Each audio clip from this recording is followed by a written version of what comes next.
everyone! Welcome back to our channel. So, kakatapos lang ng shift ko at may nakausap akong kabayan natin si ate. Nagkwento siya sa akin ng journey niya dito sa Calgary. Dumating pala siya dito year 2016 at nag-apply siya through agency dyan sa Pilipinas pero hindi na niya binanggit kung anong agency kasi wala naman na rin daw. Nag-close na. Ang in-applyan niya ay gasoline station attendant. Tapos, slash cashier na rin. May mga kamag-anak naman si ate dito. May mga relative siya. Kaya lang, sabi niya, ang hirap daw talagang lapitan. Sabi, ang dami pa daw sinasabi. Kaya, nung pagdating niya dito, ang contact niya is yung agent na kaibigan ng agency niya sa Pilipinas. Ngayon, doon siya kumukuha ng mga advice about sa papers niya. Hindi yun siya immigration consultant. Parang ano lang, may alam lang sa pag-process ng papers. Ngayon, 1 year and na daw siya dito. 1 year and 5 months. Nag-advise si agent sa kanya na sabihan na daw yung employer niya na i-apply na siya for promotion, ganun. Tapos, sabi naman ni ate, di kinausap niya yung employer niya. Yung mga employer niya ay mga Koreans. Sobrang bait to talaga. Ngayon, sabi na ni ate doon kay agent na ano ba daw yung pwede niyang gawin na makuha na niya yung husband niya at mga anak niya kahit hindi pa siya PR. Ang suggestion ni agent sa kanya ay dapat maging manager siya or managerial position, ganun. So, sinabi niya doon sa employer niya ng mga Koreans na, ma'am, gusto ko na pong makasama yung husband at mga kids. So, in order to get them, kahit hindi pa ako PR, gawin mo akong manager. Tapos sobrang bait man ng niya, employer. Sabi ng employer niya, sure kung yan yung way na hindi ka na malungkot, ma-worry, kunin natin yung family mo, at gagawin ka naming manager. Ngayon, sinabi na ni ate doon sa agent na pumayag na yung employer ko na gawin akong manager. Sabi naman ni employer, may kakilala ka ba na mag-process? Nirecommend ni ate si agent, yung kaibigan niya. So, nung nirecommend na ni ate si agent doon sa employer niya, nag-usap na sila na, ito daw dapat gawin, blah blah blah. So, ngayon, pre-process na yung LMIA. Bali, nag-advertise na, mag-process na ng LMIA, pwede na. Ngayon, yung employer ni ate, tinawagan ng Service Canada. Siyempre, i-interviewin kanila kung bakit kailangan mo ng manager sa store mo. Nandyan ka naman, nag-work ka naman together sa mga employee mo. So, ngayon, sabi ni, nung employer na, ay hindi kasi, minsan hindi ako nakakapunta minsan. Kasi matanda na rin ako, gumagano daw yung reason ni employer doon sa Service Canada. So, alam nyo guys, yung Service Canada, talaga, pag nagtatanong sila, talagang pipigain ka nila kung nagsasabi ka ng totoo. Nung in-interview na nga yung employer ni ate, hindi na niya kayang madipinsahan yung sarili niya. Kasi guys, yung record ng business ng employer nyo, ibinibigay lahat. Kasi may doon may mga form, tatanungin, ilan yung temporary foreign worker, ilan yung empleyado mo, ganun, local. Tapos, ilagay mo yun doon. Ngayon, nilagay din naman ni employer doon na siya mismo nagtatrabaho din doon sa shop na yon. Tinanong siya ni Service Canada na bakit kailangan mo pa ng manager? Nandyan ka naman. So, ayun nga, hindi na madipinsahan ni employer sa Service Canada yung mga tanong. Sinabi na lang daw ni Service Canada daw sa employer niya, sige, tatawagin ka na lang namin kung approve ba, positive ba yung LMIA. Ito na. After, I think, 2 months or 3 months, wala. Denied yung LMIA. Grabe, sabi ni ate, hindi na daw niya alam kung anong gagawin niya. Kasi ilang months na lang, 1 year and 5 months. Tapos pre-process yung LMIA niya, umabot pa yun ng 1 month or almost, 3 weeks. Ngayon, after 3 weeks, doon pa tinawagan si employer niya about sa interview kung bakit kailangan ng managerial position sa shop niya. Tapos, after 2 months pa, bumalik yung Service Canada na hindi approve yung LMIA niya. So, ilang months na yan, 2 years lang yung binigay sa kanya ng immigration. Sabi ni ate, di na niya alam kung anong gagawin niya. Hindi siya makatulog, anxiety, depression, as in, lahat na wala na siyang ganang pumasok. Tapos, yun, din naman si ate, inadmit niya sa sarili niya na parang naging boastful din daw siya na gusto lang daw naman niya na makuha yung family niya at mga anak.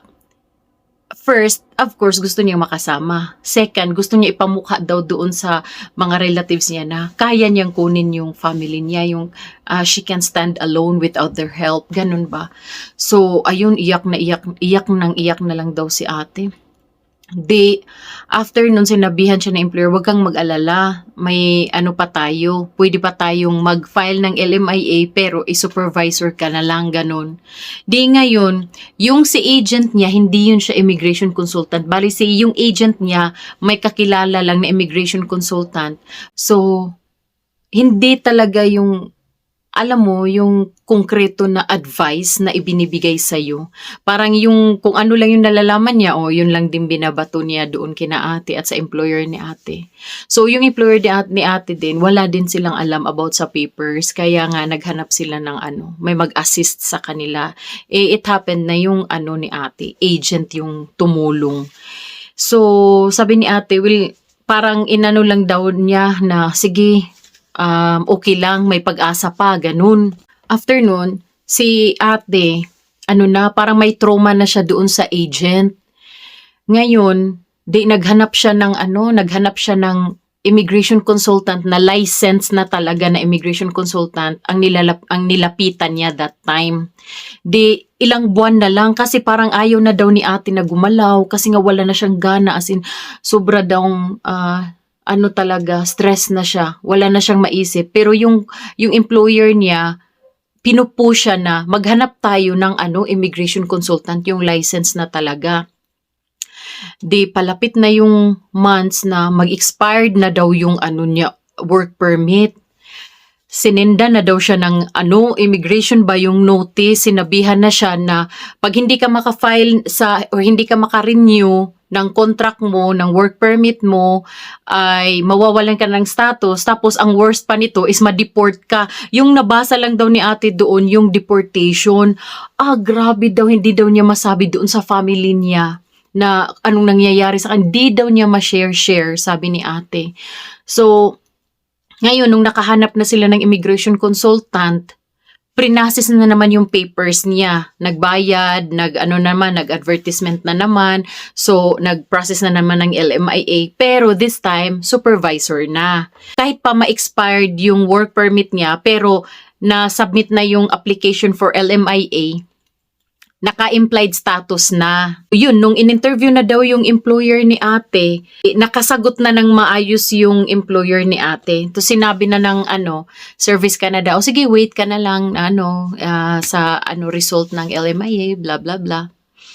Wala na si ate. Kasi 1 month na lang, mag-end na yung work permit niya. Kahit pa daw sinasabi sa kanya ng immigration consultant na implied status siya, ganun. Nag-impake na daw siya, ready, as in wala na lang daw siya, sasabihin na lang daw niya sa family niya na surprise, ganun na lang daw. As in, sobra talaga yung mga nararamdaman niya that time, sabi ni ate. Ito pa, sabi ni ate, buti na lang daw, mababait yung tinirhan niya before nung dumating siya dito. Kasi, hindi niya in-update yung address niya. Kaya yung mga sulat galing sa immigration or kahit ano pa man, nandoon bumabagsak. Ang in-update lang niya na address is yung Alberta ID niya ata. Pero yung sa immigration, hindi. Wala siyang inano. Kaya importante din daw yun, sabi ni ate, na dapat i-update mo talaga lahat. Pag naglilipat ka, pag lumipat ka ng bahay, update mo lahat. Kasi para ma-receive mo agad-agad yung mga sulat ng mga government letters, parang ganun. So yun din, kasi si ate, siya parang kampante lang siya that time, sabi niya. So ngayon, nung dumating na yung LMI niya, so happy na siya kasi supervisor na ang nakasulat doon at legal na naman siyang magstay dito sa Canada. Sobrang saya daw talaga niya that time. Kaya ang sabi ni ate, wag daw masyadong mag-trust ba sa isang tao na akala mo ay talagang may alam, tutulong sa'yo, ganun. Dapat ang lapitan mo, sabi ni ate, immigration consultant. License talaga na immigration consultant. Wag lang yung mga kakilala na may nag-advise sa'yo na ganito, ganyan. So, yun, doon siya nagkamali, sabi ni ate. Lalo na pag yung employer mo wala din namang alam. Pero at least daw, yung kay ate, very helpful daw yung employer niya na tinutulungan talaga siya. So, ngayon, sabi ko kay ate, after nun, paano ka naging PR? So, sabi ni ate, after 2 years, di ba supervisor na siya, so skilled worker na siya. Ngayon, nag-apply siya for PR na. Nag-submit na siya ng application niya. So, nag-wait na lang siya ng ITA or invitation to apply. Ngayon, after I think 2 years, ayun, na-invite siya for para mag-apply ng PR. At sa wakas, PR na rin si ate. As in, sabi niya, grabe talaga si ate. Sabi niya, first year college, until first year college lang yung education niya. Hindi na niya tinapos kasi nga, nagtrabaho na siya, hindi na rin kaya ng budget. So, sobrang pasalamat nga ni ate doon sa Koreans na employer niya. Kasi nga, napaka-supportive daw, sabi ni ate. Sinabihan daw siya, wag kang mag-alala, basta kahit anong mangyari, wag kang umuwi, nandito kami. Yun din yung sabi ng immigration consultant sa kanya, buti hindi ka umalis sa poder ng employer mo. Kasi ang importante dito, may employer ka at yung employer mo, susuportahan ka hanggang ma-PR ka. So yun. At sabi ni ate, wag daw tayong pabara-bara sa trabaho pag nandito na, lalo't hindi pa tayo PR, sabi niya. Kaya at yun, wag daw makinig sa mga sabi-sabi lang. Dapat talaga kumonsulta doon sa immigration consultant na license talaga, legal, legit, ganun, sabi ni ate. Kaya yun, yung sabi naman ni ate, lesson learned talaga, day, sabi niya ng ganun. Kasi taga Mindanao si ate, Bisaya din. Tapos, sabi niya sa akin na dapat talaga mag-stick tayo sa employer natin kung mabait naman, tapos ayusin natin yung trabaho para isupport tayo, para magiging PR. Total, pag PR na kayo, pwede naman kayo magpaalam na may nakita kayong better na opportunity. Maayos lang ba na papaalam? Ganon din yung ginawa ni ate sa kanya sa employer niya. Tapos ngayon si ate, andito na rin yung family niya, 2 kids, pero hindi na sila dito sa Calgary nakastay. Lumipat ata sila sa Cochrane, sabi niya. Oo, Cochrane yung sinabi ni ate. So lumipat sila doon. Tapos, yun. Pero sabi ni ate, babalik din ata daw sila dito sa Calgary. At baka babalik din daw siya doon sa employer niya part-time at least, sabi niya. Kaya wag daw makinig ng sabi-sabi lang. Okay lang naman daw makinig ng kung may mga kaibigan kayo. Pero dapat focus kayo sa kung ano ang galaw ng papers niyo. Wag niyong ipaubaya lang. Oo, ganun sabi ni ate. Tapos samahan ng dasal, yun lang naman. Sobrang nakaka din yung story ni ate. Mangiyak-ngiyak pa nga siya nung ma-remember niya yung nangyari sa kanya. Kasi wala na siyang ibang kinakapitan kundi si God at yung employer niya. Grabe yung story din ate. So, yun. Kaya wag magtiwala agad basta-basta kung kanino-kanino lang, 'di ba? Dapat talaga ikaw din mismo maging hands-on ka sa pag-process ng papers mo. Maging loyal ka sa sa employer mo, maging mabait ka, ayusin mo yung trabaho, sabi ni ate. Tapos yun, ikaw mismo mag-trace ng papers mo pagdating dito or kung mag-process ng mga papers pagdating mo dito. So, yun lang naman guys. Sana may mapulot tayong aral kay ate. Huwag mag-trust. So, yun lang. Thank you for watching. God bless everyone. Bye!